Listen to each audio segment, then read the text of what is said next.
تو رو میده. نازنین من کجایی، جونم به لبم رسیده. حالا عکس تو اتاقم تنها یادگاریه. همه عشقای دنیا آخرش جداییه. ایمان غلامی. نشونی تو حالا از کی بگیرم،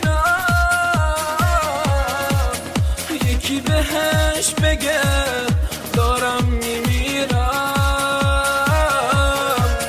چطور دلش میاد تنهام بذاره، به هم بگی چرا دوستم نداره.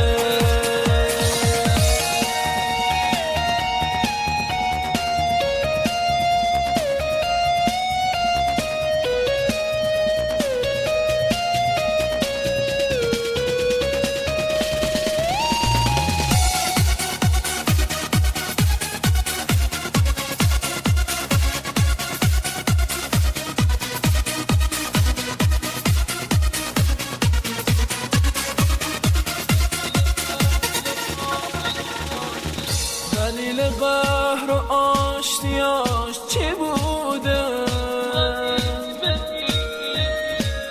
کدوم غریبه ای اونو رو بوده؟ تموم زندگیم از داغ عشقش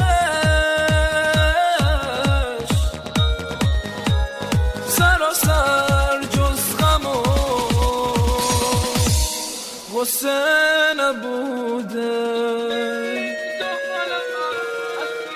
نشونی تو حالا از کی بگیرم، یکی بهش بگه دارم میمیرم. چطور دلش میاد تنهام بذاره،